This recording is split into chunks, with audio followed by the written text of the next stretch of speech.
ಇನ್ನು ದೆಹಲಿಗೆ ಹೋಗಿ ಬಂದಿರತಕ್ಕಂಥ ಮಾಜಿ ಪ್ರಧಾನಿ ಎಚ್ ಡಿ ದೇವೇಗೌಡರು ಇವತ್ತು ಸುದ್ದಿಗೋಷ್ಠಿಯನ್ನು ಕರೆದಿದ್ದಾರೆ 11:30ಕ್ಕೆ.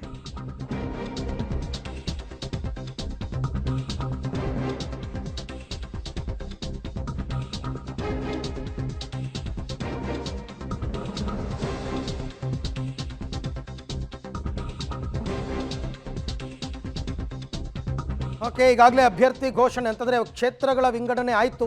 3 ಕ್ಷೇತ್ರಗಳನ್ನು ಅಧಿಕೃತವಾಗಿ JDSಗೆ ಬಿಟ್ಟುಕೊಟ್ಟಾಯಿತು. ಹಾಗಾಗಿ ದೇವೇಗೌಡರು ಈಗ ಅಖಾಡಕ್ಕಿಳಿದಿದ್ದಾರೆ. ಇವತ್ತು 11:30ಕ್ಕೆ JP ಭವನದಲ್ಲಿ ಸುದ್ದಿಗೋಷ್ಠಿಯನ್ನು ಕರೆದಿದ್ದಾರೆ ಪ್ರಧಾನಿ ದೇವೇಗೌಡರು. ಬಹುತೇಕ ಕೋಲಾರ, ಮಂಡ್ಯ, ಹಾಸನ ಅಭ್ಯರ್ಥಿಗಳ ಹೆಸರನ್ನು ಘೋಷಣೆ ಮಾಡತಕ್ಕಂಥ ಸಾಧ್ಯತೆ ಇದೆ.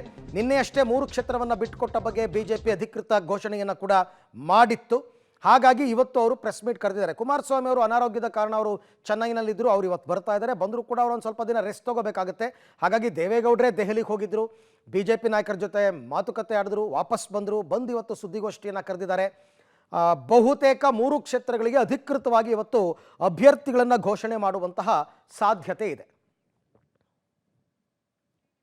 ಈ ಬಗ್ಗೆ ಮತ್ತಷ್ಟು ಮಾಹಿತಿ ನನ್ನ ಕೊಲೀಗ್ ಶ್ರೀನಿವಾಸ್ ಅವರಿಂದ ಪಡೆಯೋಣ. ಶ್ರೀನಿವಾಸ್, ಇವತ್ತು ಇಮಿಡಿಯೇಟ್ ಆಗಿ ದೇವೇಗೌಡರು ಸುದ್ದಿಗೋಷ್ಠಿ ಕರೆದಿರ್ತಕ್ಕಂಥ ವಿಶೇಷ ಏನು ಎಕ್ಸ್ಪೆಕ್ಟ್ ಮಾಡ್ಬೋದು ಇವತ್ತಿನ ಸುದ್ದಿಗೋಷ್ಠಿಯಲ್ಲಿ?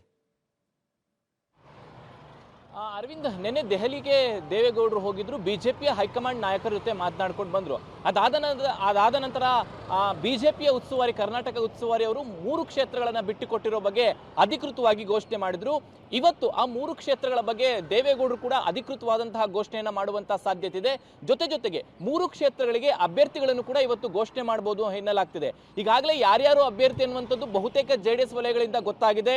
ಮಂಡ್ಯದಲ್ಲಿ ಕುಮಾರಸ್ವಾಮಿ ಅವರು ಸ್ಪರ್ಧೆ ಮಾಡ್ತಾರೆ ಅಂತ ಹೇಳಲಾಗ್ತಿದೆ.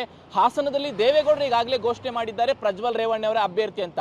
ಇನ್ನು ಕೋಲಾರದ ವಿಚಾರಕ್ಕೆ ಬರೋದಾದ್ರೆ ಬಹುತೇಕ ಮಲ್ಲೇಶ್ ಬಾಬು ಅವರು ಅಭ್ಯರ್ಥಿ ಆಗಬಹುದು ಅನ್ನುವಂಥದ್ದು ಈಗಾಗಲೇ ಫೈನಲ್ ಆಗಿದೆ. ಅನೇಕ ಸುತ್ತಿನ ಮಾತುಕತೆಗಳನ್ನ ಅಥವಾ ಸಭೆಗಳನ್ನ ಕುಮಾರಸ್ವಾಮಿ ಅವರು ದೇವೇಗೌಡರು ಮಾಡಿದ್ರು. ಹಾಗಾಗಿ ಮಲ್ಲೇಶ್ ಬಾಬು ಅವರು ಅಂತಿಮವಾಗಿ ಅಭ್ಯರ್ಥಿ ಆಗ್ತಾರೆ, ಮೈತ್ರಿ ಅಭ್ಯರ್ಥಿ ಅನ್ನುವಂಥದ್ದು. ಸೊ ಇವತ್ತಿನ ಸುದ್ದಿಗೋಷ್ಠಿಯಲ್ಲಿ ಪ್ರಮುಖವಾಗಿ ಅಭ್ಯರ್ಥಿಗಳ ಘೋಷಣೆ, ಮೈತ್ರಿಯ ಎಷ್ಟು ಸ್ಥಾನಗಳು ಅನ್ನುವಂಥದ್ದನ್ನ ಅಧಿಕೃತವಾಗಿ ಘೋಷಣೆ, ಮತ್ತೆ ಚುನಾವಣಾ ಪ್ರಚಾರದ ಬಗ್ಗೆಯೂ ಕೂಡ ಇವತ್ತಿನ ಸುದ್ದಿಗೋಷ್ಠಿಯಲ್ಲಿ ದೇವೇಗೌಡರು ಪ್ರಕಟ ಮಾಡ್ತಾರೆ ಅನ್ನುವಂಥ ಮಾಹಿತಿಗಳು JDS ಮೂಲಗಳಿಂದ ಬಂದಿದೆ.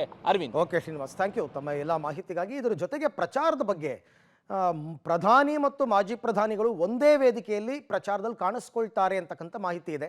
ಅದು BJP ಅಭ್ಯರ್ಥಿಗಳಿರೋ ಕ್ಷೇತ್ರಕ್ಕೂ ಹೋಗ್ಬೋದು, ಹಾಗೆಯೇ JDS ಅಭ್ಯರ್ಥಿಗಳಿರೋ ಕ್ಷೇತ್ರಕ್ಕೂ ಪ್ರಧಾನಿ ಮೋದಿ ಅವರು ಬರಬೇಕಾಗುತ್ತೆ. ಯಾಕೆಂದರೆ NDA ಮಿತ್ರ ಪಕ್ಷ.